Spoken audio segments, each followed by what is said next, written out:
Our first presenter is Professor Wang Shuijin on the rise of neo-fascism and the global response. Thank you. I'm so honored to be invited to give a presentation here. Okay. And since time is limited, I will just share my viewpoints. And you know, this year, 2025, marks the 80th anniversary of the World War II end and the victory of the World Anti-Fascist War. Although during the Second World War, and the fascist countries such as Japan, Germany, and Italy were destroyed, but unnaturally means fascists destroyed. In fact, fascists survived and revived today. And in the 21st century, the fascists combined with neoliberalism and get a new phase. And from my point of view, I think the neoliberalism and the fascism, they're just the one coin, two sides. So today the world is facing the threat of a new world war because of the rise of new fascism. So first, why we say that the new fascism comes back or rising, and I will explain in 4 dimensions. First, from the democracy approach, and we know the unlike the old fascism that advocated leader dictatorship and one-party dictatorship, one party, one leader. The new fascism concealed authoritarian dictatorship beneath the surface of democratic politics. The monopoly capital sees almost all the powers, just as Professor Stiglitz, the famous economist professor in Columbia, and he once said that the US democracy belongs to the 1% of the richest people, and we are the 99%. All US senators and the majority of congressmen serve as the servant of the most rich people. So we can see that the monopoly capital seized all the power out of the poor people, out of the bottom of the society. From the ruling ways, violence and a terrifying means of ruling. Both old and new fascism have always been closely linked to violence and terror.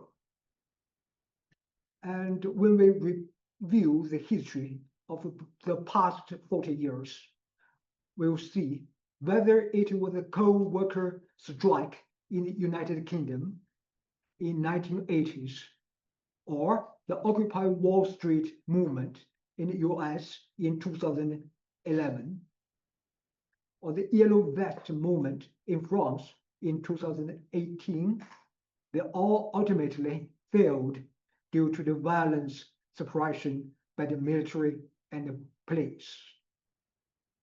The third, from the foreign policies. Invading and expanding in foreign relations. Fascism has always been closely linked to the militarism advocating for the acquisition of so-called living space through aggression and expansion. But when we review the history, since the 1990s, the United States, led by the neoliberalism, has launched a series of wars, such as the Gulf War, the Lebanon War, and Afghan War, the Kosovo War, and these wars.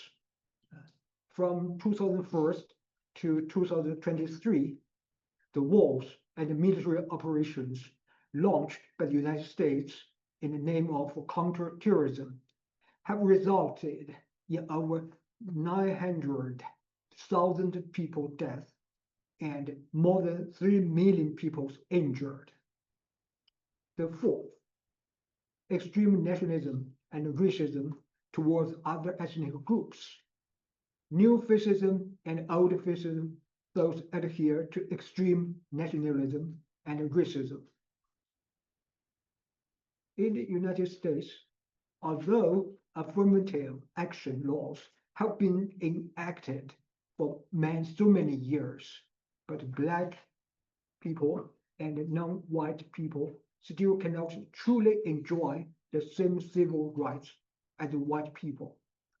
Black people are at risk of being examined, detained, or even killed by the police at any time, which has led to multiple large-scale protests by Black people nationwide, including the nearly murder of Black Floyd. And why the neoliberalism would like to help the fascism. Why? Because the neoliberalism and the neo-fascism are all served for the monopoly capital. The monopoly capital needs the help from the fascism to combat the socialism movement. In the late 1970s, with the recovery and growth of economic power, post-war American and Western monopoly capital became increasingly unable to tolerate government regulation of capital and markets. They need to replace Keynesianism with neoliberalism in theory and while also cracking down on labor organizations and labor movements in action. So the neo-fascism plays a role of a thug or henchman. And the capital also need to shift the focus of social contradictions. Since the globalization policy of neoliberalism not only deepens the contradiction between the different countries, but also the contradictions inner side. So the monopoly capital is better to channel public dissatisfaction towards foreign countries and immigrants. And also they need to maintain the superior position of white supremacy. The theory of racism is an important ideological tool used by the European colonialism to promote ethnic oppression.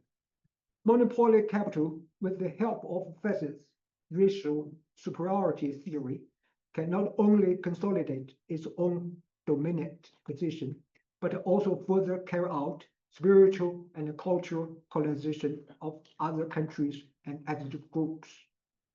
Since the rise of new fascism, the world is facing the New World War, just as the second presenter mentioned. The NATO, the United States, or the European are making substantial preparations for a new war. And it is reported yesterday that European countries is planning for the war between European and Russian in 2030. I think the final goal is not to bring down Russia, but to bring down China. If China, NATO, United States, Western European countries, and Russia have a war, this is the third world war. So what should we do?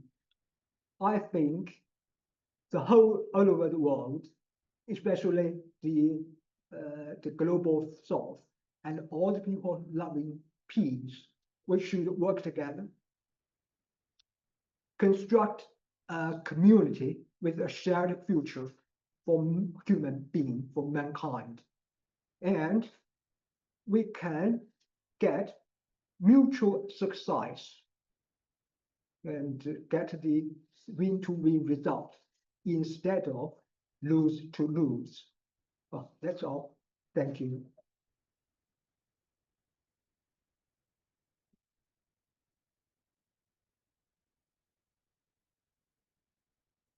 We have 5 minutes for discussion. I just wanted to give you the opportunity to elaborate on the second to last slide. There was just like one bullet point on the second to last slide. It sounds like your solution is to construct a community with a shared future for mankind.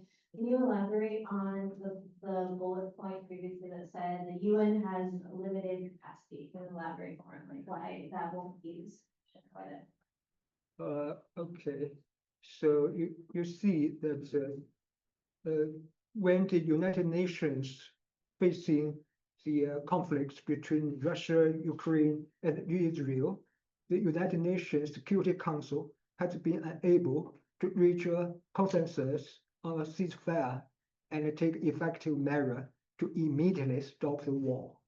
So it's a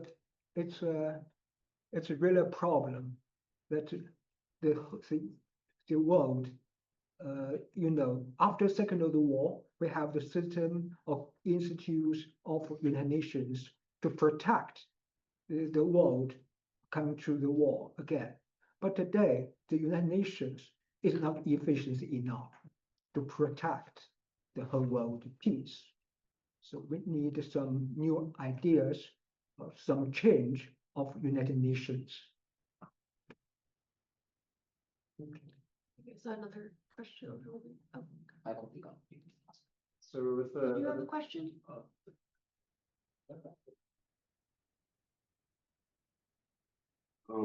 They mentioned briefly in the that NATO released something about preparing for a war with Russia in 2030, and then you briefly said you believe the target would be to bring down China. So I'm curious if you could elaborate on that a little bit and just kind of expand on it.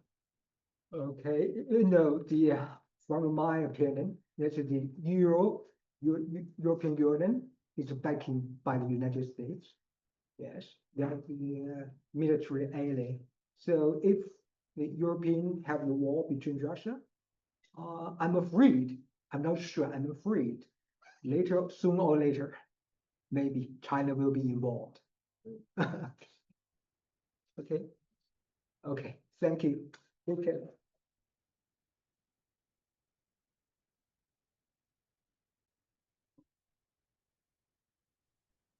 Our next presenter is Emeric Monville on the resurgence of fascism in the West between political neo-fascisms and neo-capitalist fascism. Thank you. I would like first to thank all the organizers for this exciting meeting. The question of the resurgence of fascism in the West provokes recurring debates, which are entirely necessary, but unfortunately often treated, at least in my country, France, and I think in Europe, in a somewhat simplistic manner, and in any case without much method. Yet there is a way out of the dilemma between what we are currently experiencing is a bit like fascism, and it's a bit like fascism, but not quite. Let us remember that Karl Marx already rightly mocked Proudhon's attitude, which metaphysically reduced the analysis of a phenomenon to discovering its two sides, one good and one bad, with the simple act of mentioning both sides passing for a dialectical method. So we would be a little bit in fascism, but a little bit not. But what is really the situation? And how can we describe it? In fact, from the outset, and in a somewhat decisive manner, I would immediately dismiss the term neo. Resurgence, revival, yes, but not neo. Fascism was not particularly backward-looking. Fascism differs from all previous reactionary movements in its innovative aspect, its cult of futurism, and its use of technology in the service of nationalism. I prefer the term futurism to the term revolutionary, which is too often, in my opinion, attributed to fascism, because in the case of fascism, the word revolution, often bandied about, is nothing more than an empty word. So rather than the skinheads of the neo-Nazis, a fairly recurrent phenomenon that has become almost ahistorical since the post-war period, I think that the media interest in someone like Elon Musk, for instance, is much more symptomatic. In today's propaganda, Elon Musk occupies the place once held by futurists such as Marinetti with his praise of aviation, or Gabriele D'Annunzio with his expedition to Fiume in Italian fascism, particularly in terms of the themes he highlights, the augmented human, the quest for Mars, etc. Whether or not this horizon bears fruit is not the issue. It acts as a myth a la George Sorel, another reference for Mussolini, which is only interesting for its performative character. Of course, once we have this framework, attitudes of nostalgia are also possible, although not central. For example, Italian Prime Minister Giorgia Meloni, who said she's a nostalgic for Mussolini, whom she described when she was younger as a good leader for Italy. She's now a close friend of Donald Trump. These recent affinities between Anglo-Saxon and Italian leaders also remind us of another important phenomenon worth highlighting. Fascism has not always been completely opposed to so-called Western democracies.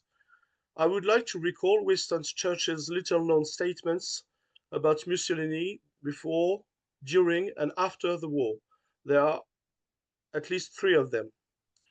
His admiration for the Roman leader, his statement that if he had been Italian, he would have been on Mussolini's side, and finally his post-war tribute in his memoirs to Mussolini's role as a bulwark against communism. Winston Churchill himself engaged in Mussolini-style anti-communist activities in a country close to Italy, I mean Greece, where it triggered a civil war and the massacre of communist resistance fighters. And of course, let us not forget the intervention of the 14th foreign powers against the USSR, which Winston Churchill then glorified. From this point of view, the word fascism can tend to mask the deep collusion between the defenders of capitalism in crisis, played out on the one hand by fascist regimes, and on the other hand by the imperialist democracies, so-called democracies of the West. So we need to look at another overarching concept, fascism as a characteristic of several regimes, including those of Mussolini and Hitler. For a long time, historiography has embroidered on false differences. Renzo de Felice, in particular, gained a certain fame which was deeply in tune with the needs of the Italian ruling class by insisting on the differences. Mussolini came from the left and Hitler came from the right. Certainly, but Mussolini had made a name for himself as an interventionist, a warmonger in 1915, when the Italian left, on the contrary, and unlike its counterparts in France and Germany, had succeeded in stopping mobilization. Hitler, who came from the right and in the wake of the Freikorps movements, certainly led a party with a catch-all name, a decoy strategy of German employers at the time, as French historian Joan Chapoutot clearly recently shows. There is little difference in this respect. We are dealing with 2 very right-wing movements, but both were forced to take account of the revolutionary upsurge of 1917 in order to better counter it. The other false difference, in my opinion, between the 2 regimes, again repeated ad nauseam by Renzo de Felice, is the absence of racism in Italian fascism in its early days. This is true, but the need to strengthen Italian colonization in Ethiopia, as historian Enzo Collotti has shown, systematically and consubstantially revived racism on a very large scale, culminating in the racial laws of 1938.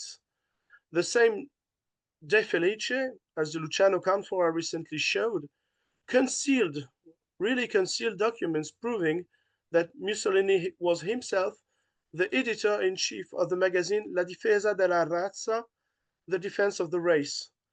he guessed that he was personally involved in the establishment of a racist policy in Italy. It was not at all on the orders of the Führer, but out of personal conviction that Mussolini engaged in these practices. But yes, xenophobia is indeed a criterion of fascism. It plays on the included and on the excluded. The central category of inequality, of the rejection of the Enlightenment universalism is central in that it implies both racism and anti-communism.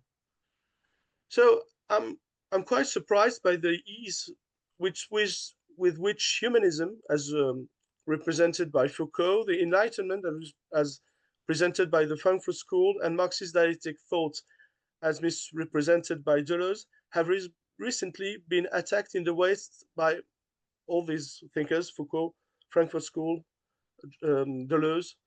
In a way, and at the risk of being a little controversial, I take quite seriously what the French Marxist philosopher Michel Cusca, who is becoming increasingly well known in the Anglo-Saxon world, said about his book, Neo-Fascism and the Ideology of Desire, which will soon be published jointly by Brill and Iskra. And I would like to thank in particular Gabriel Rockhill for his help on this matter. At a time when the left had a certain hegemony in the West, a very anti-Marxist, very irrational discourse developed, but it claimed to be left-wing.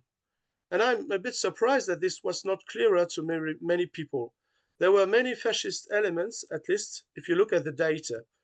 An anti-Marxist left-wing movement based on Bergsonian intuition, desired considered as creative more than production itself, anti-dialectical Nietzscheanism, or even Heideggerism centered on the dereliction of design, conceived as an antisocial monad, which addresses an old speech that addresses the golden youth, at the time those who were studying.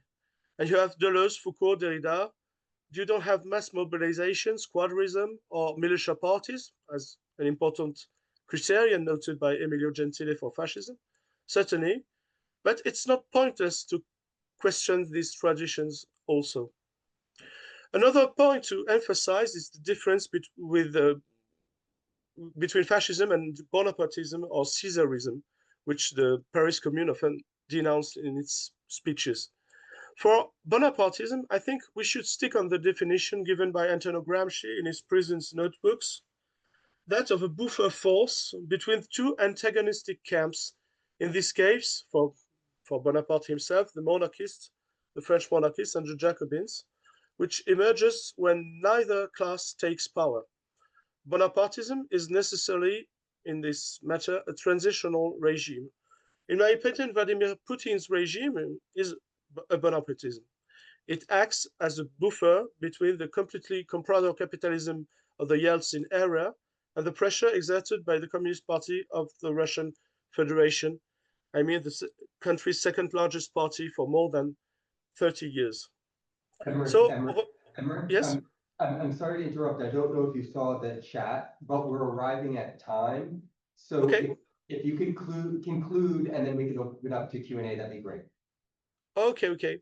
René Raymond's famous three rights models of classical French poetic silence can be applied to many Western countries. Legitimist, that means anti-revolutionary. Marx called it feudal socialism. Orleanist, that means neoliberal, and Bonapartist. But this trilogy has nevertheless served in the French school of political science to sidestep the question of French fascism. This was the subject of a vast controversy with American historians, and I would like to thank a lot of them who were knowledgeable about France, such as Robert Soucy or Robert Paxton, who shook up the French lethargy that wanted to believe in the immune thesis that France was immune to fascism. The reality of the Vichy regime has long been downplayed in our country, and in order to create a myth. So there's a lot of things we can conclude on, but maybe I will go further on it in the Q&A. Thank you to all.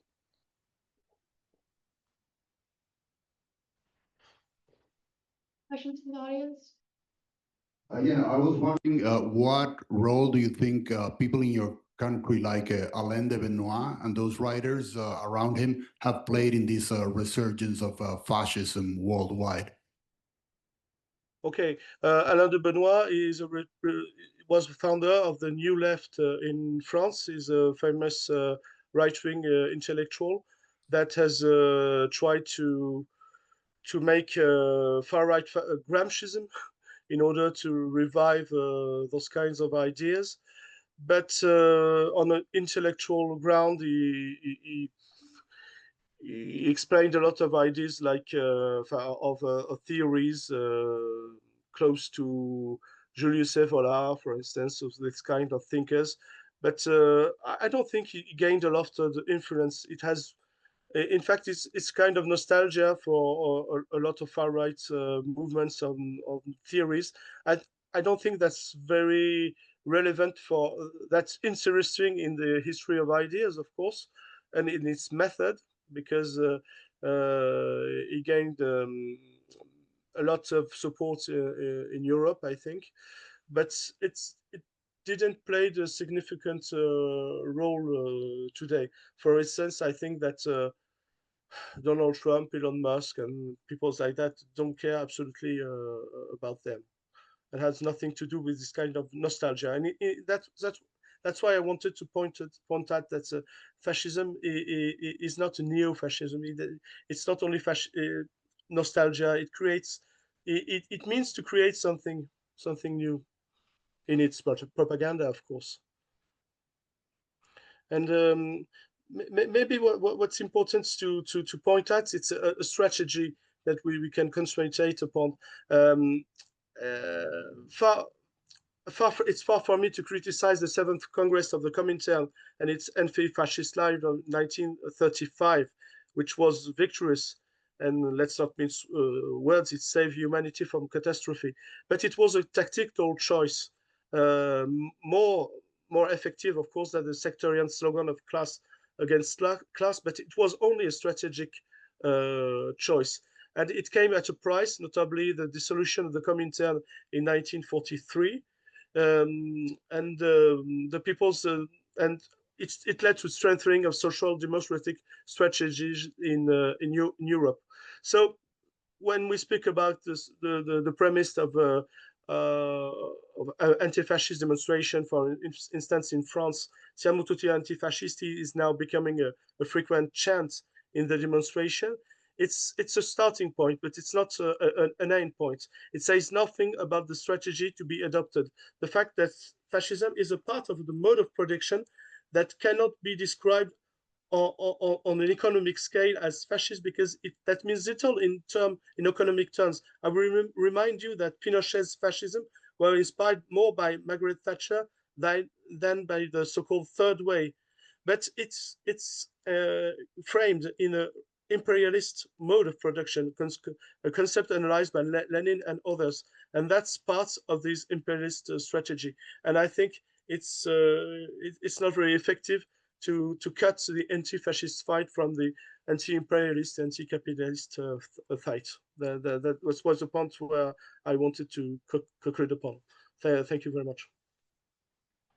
Thank you.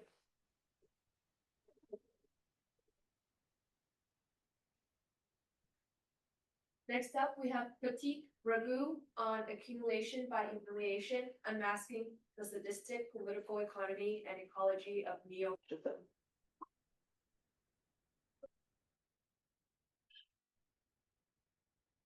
Good morning, comrades. Can you hear me at the back and on Zoom? Okay. This paper builds upon several years of scholar-activist research on neoliberal Hindu nationalism in India and the global political economy and ecology of fascism.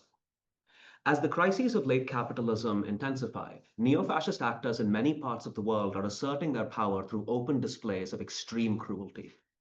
Aided and abetted by corporate news and social media platforms that are increasingly sympathetic to right-wing narratives, Israeli Defense Force soldiers have circulated leering selfies with gagged and bound Palestinian captives. Hindu nationalist politicians in India have flaunted their deployment of bulldozers to raze Muslim homes to the ground.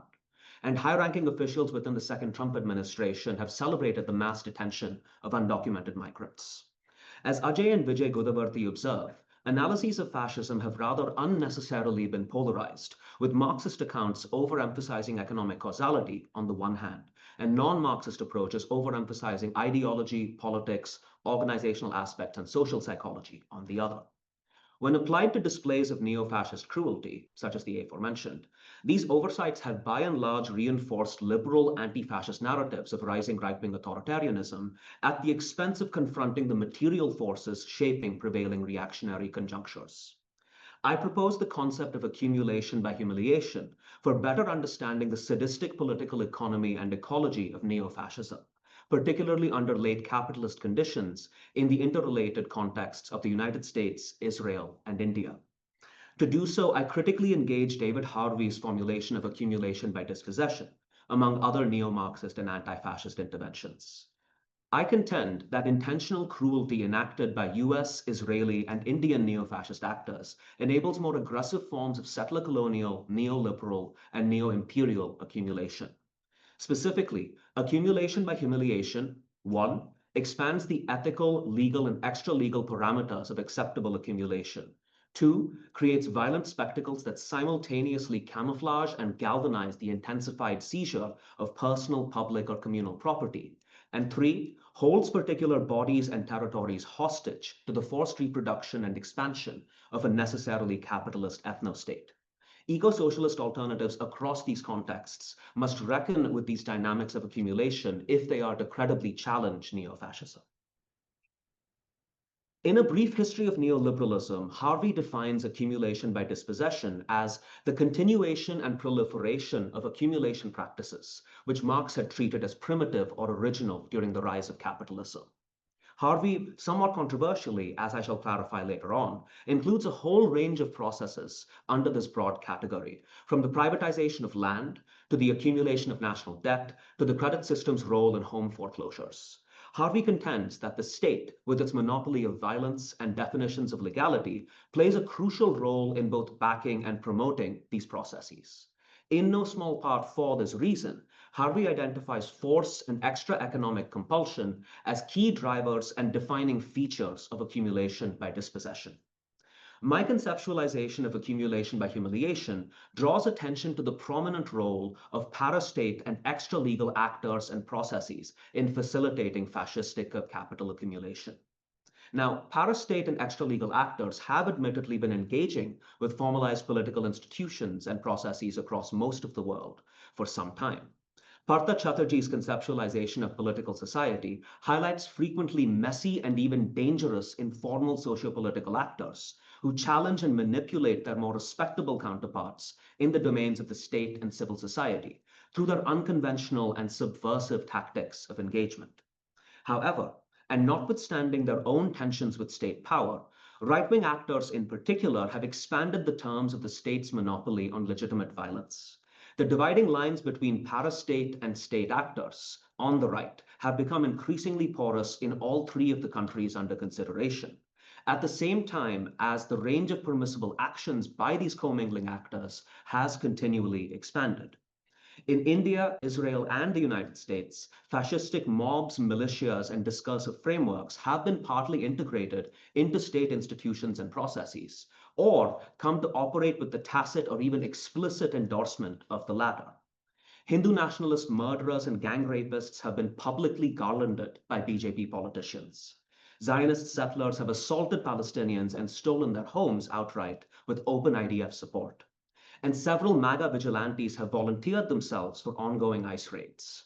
This merger of right-wing state and parastate actors is part of a broader nexus that includes capitalist and petty bourgeois actors, many, perhaps even most of whom, stand to profit directly or indirectly from fascistic mass violence.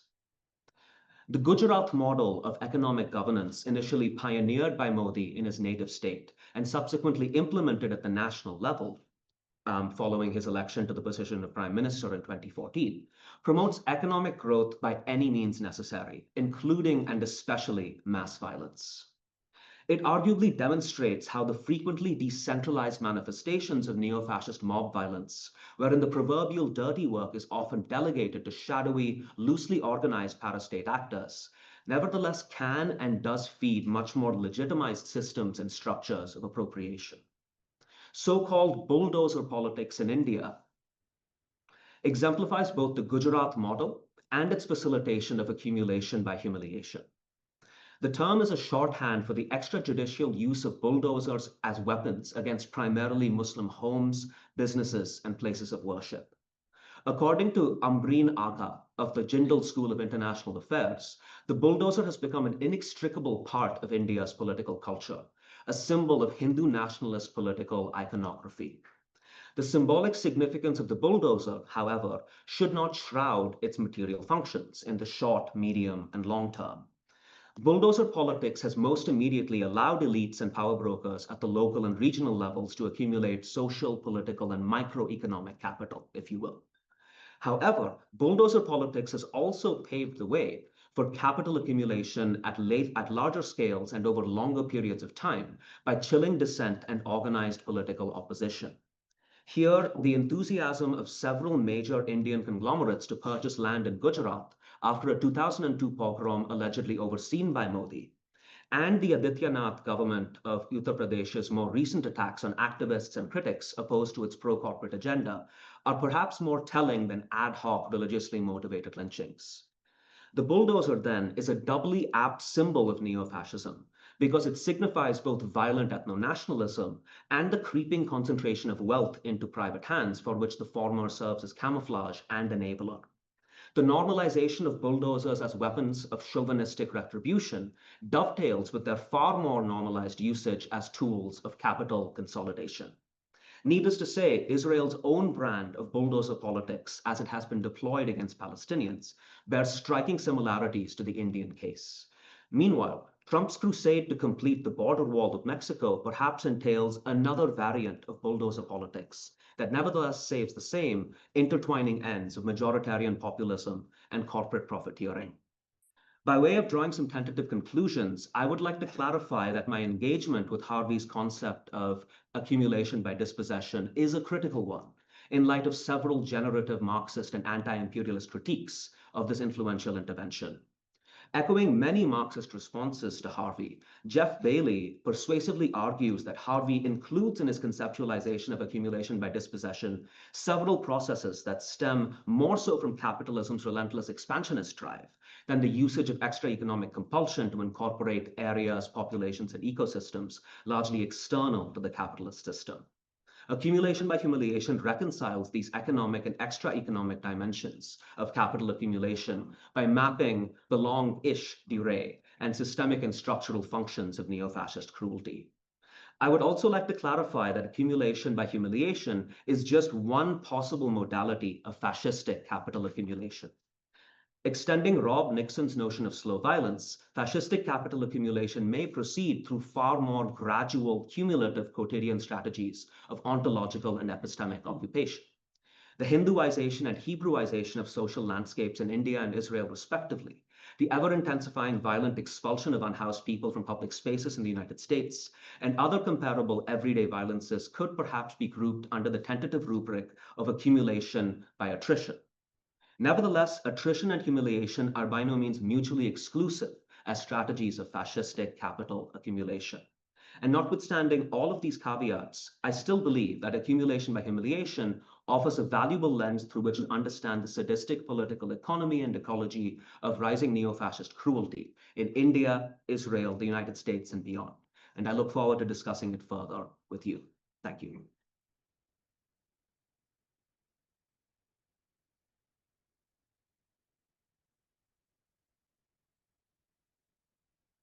Questions from the audience?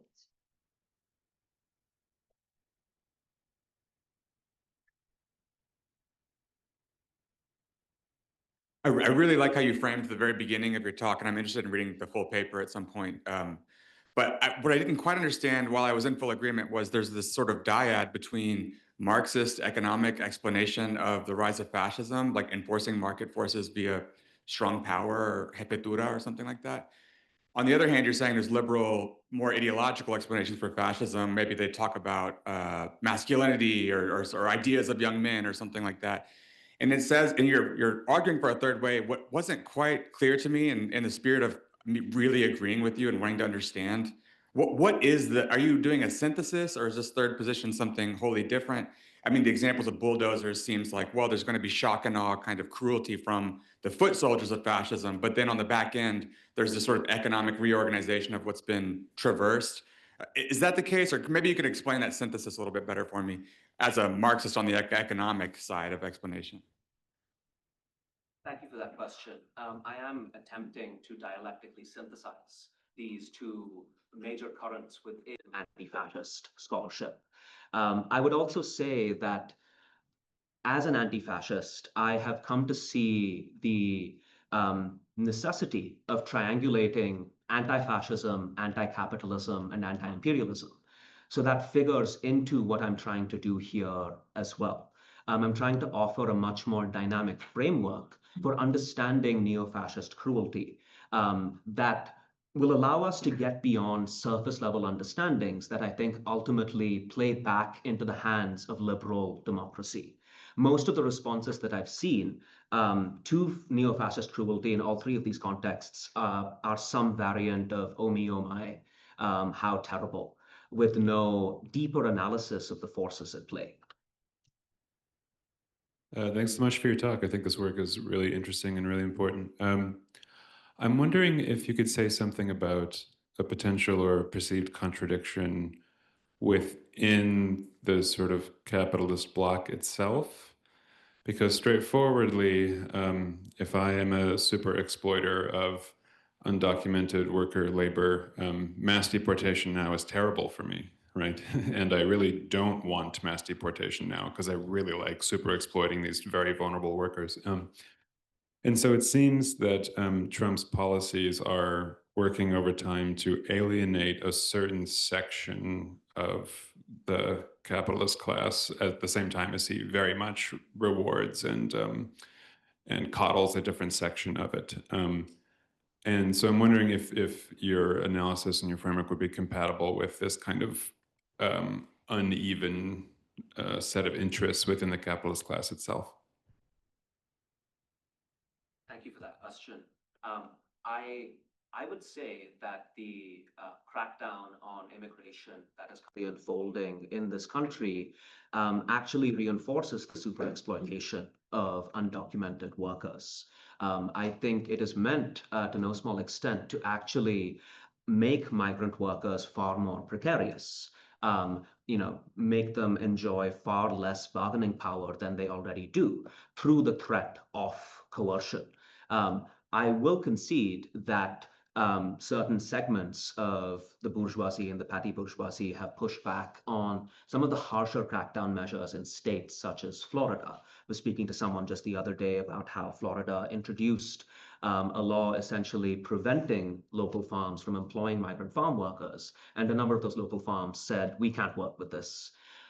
What I think is important to keep in mind is that fascistic violence and through it, super exploitation will continue even if fascists don't live up to their promises. I mean, the Trump administration cannot possibly deport all of the migrants it wants to deport, but it doesn't have to, I think, to both satisfy its base as well as satisfy a number of its bourgeois and petty bourgeois backers. Maybe it'll have to make some concessions here and there, but I think for the most part, it will be able to continue with that crackdown. That concludes our second panel.